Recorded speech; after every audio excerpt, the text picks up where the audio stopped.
साथियों, जैसा कि आप सभी जानते हैं कि कीट और रोग हमारी फसलों को कितना नुकसान पहुंचाते हैं, लेकिन अगर इनका समय रहते उचित प्रबंधन कर लिया जाए तो हम काफी हद तक इस समस्या से निजात पा सकते हैं।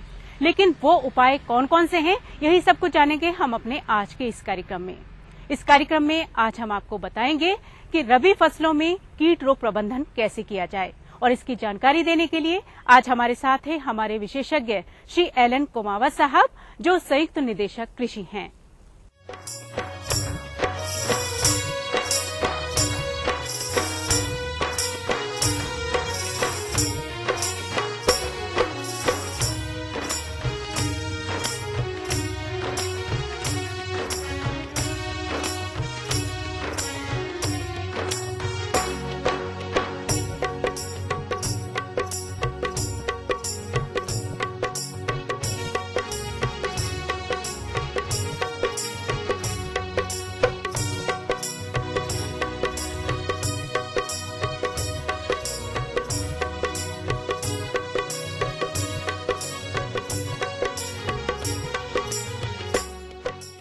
किसान भाइयों नमस्कार।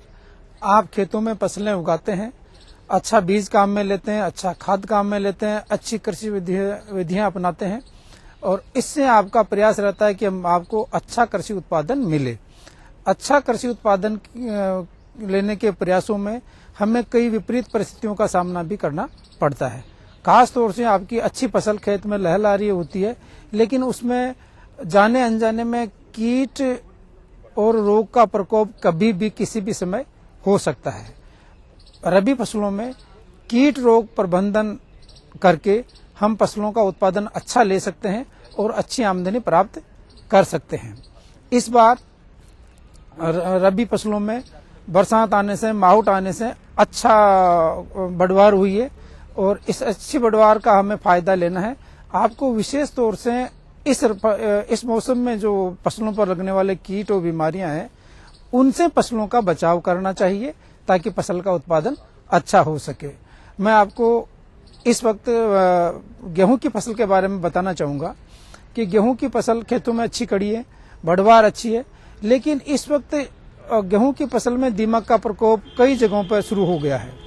दीमक के प्रकोप को, दीमक के नुकसान से फसल को बचाने के लिए मैं आपसे अनुरोध करूंगा कि आप फसल को जब सिंचाई दें तो सिंचाई के साथ ही 4 लीटर क्लोरीपाइरीफॉस दवा सिंचाई के पानी के साथ में ही दे दें।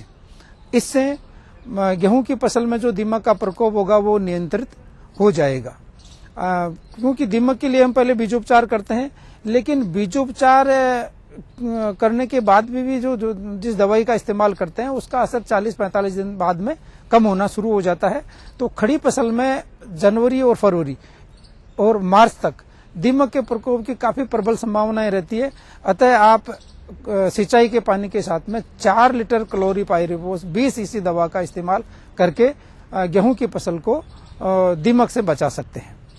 साथियों, जौ की फसल भी दीमक से प्रभावित होती है और वही जनवरी, फरवरी, मार्च के महीने में इस पर काफी प्रभाव पड़ता है, नुकसान होता है। इसलिए जौ की फसल में भी सिंचाई के साथ में क्लोरीपाइरीफॉस दवा का आप इस्तेमाल कीजिए। क्लोरीपाइरीफॉस 20 ईसी दवा 4 लीटर प्रति हेक्टेयर की दर से सिंचाई के पानी के साथ मिलाकर दीजिए और आपकी फसल को बचाइए। गेहूं और जौ की फसल में कुछ कीड़े जैसे मोयला, तेला, मकड़ी, इनका प्रकोप भी होता है। इन कीड़ों से फसल को बचाने के लिए आप आपकी फसल की बढ़वार के अनुसार दवा इस्तेमाल करें। खासतौर से आप मिथाइल डेमेटोन दवा 25 सीसी 1 लीटर दवा लेके और 1000 लीटर पानी में इसका घोल बना के फसल पे छिड़काव कीजिए। मकड़ी, तेला, मोयला इनकी रोकथाम हो जाएगी। इसके अलावा किसान भाइयों, इस वक्त जो आपके खेतों में खड़ी हुई फसल है वो चने की फसल है। चने की फसल में इस वक्त फली छेदक कीट का प्रकोप होने की बहुत ज्यादा संभावना है। फली छेदक कीट जो चने की फलियां लगती है चने की फसल में, उनको साफ चट कर जाता है। इसका जैसे ही आपको प्रकोप नजर आए, जैसे ही ये खेत में दिखाई देने लगे, तो रसायनों का प्रयोग हमें तत्काल कर लेना चाहिए। अगर आपकी फसल फूल आने की पहले की अवस्था में है तो आप मिथाइल पाराथियोन 2% चूर्ण 25 किलो प्रति हेक्टेयर की दर से छिड़ककर फसल को बुरकाव करके फसल को बचा सकते हैं। लेकिन अगर फसल में फलियां लग चुकी हैं, पोड्स आ चुकी हैं और तब इस कीट का प्रकोप शुरू हुआ है तो आप खास तौर से क्लोरीपाइरिफॉस जो 20 ईसी दवा है इसका छिड़काव करें या मिथाइल डेमोटोन दवा है 30 ईसी, इसका छिड़काव करके फसल को बचा सकते हैं। मिथाइल डेमोटोन दवा आप 1 लीटर काम में ले सकते हैं।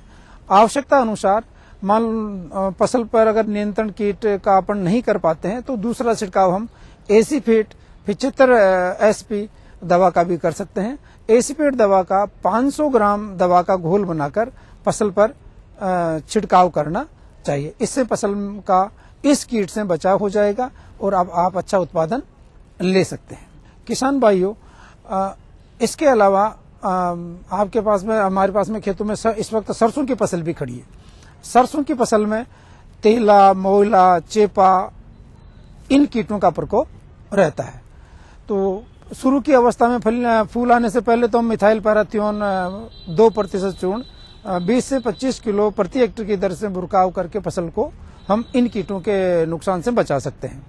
और अगर फसल में फूल आ चुके हैं, फलियां लग चुकी हैं और तब इन मोइला का प्रकोप होता है, जो इस वक्त प्रभाव संभावना है, मौसम को देखते हुए जनवरी फरवरी में इस फसल पर मोइला का प्रकोप, चेपा का प्रकोप बहुत ज्यादा होता है और इसके लिए हमें फसल पर दवाई का इस्तेमाल करना ही करना होगा।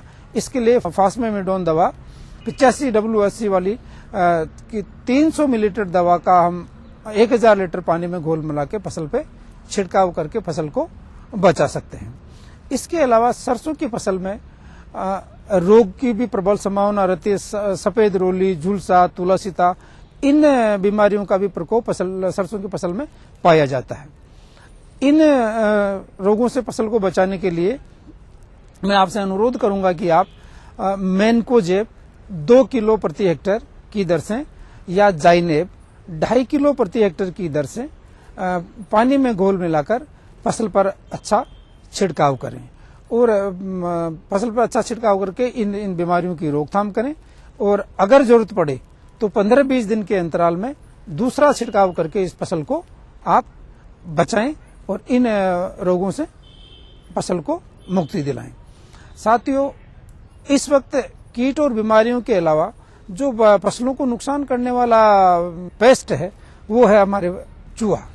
चूहा जो जब फसलें पकाव की अवधि में आती हैं तो चूहे फसल को खूब नुकसान कर पहुंचाते हैं। ये तनों को ही काट देते हैं और डंगियां, बालियां, फलियां लगने पर टहनियों को भी अपने बिलों में ले जाते हैं। किसान भाइयों, चूहा नियंत्रण के लिए अच्छा तो ये रहेगा कि आप लोग सामूहिक प्रयास करके इस चूहों का प्रकोप का नियंत्रण करें। लेकिन अगर आपके अकेले के खेत में भी अगर इसका प्रकोप ज्यादा है तो भी आप चूहा नियंत्रण करके फसलों को बचा सकते हैं।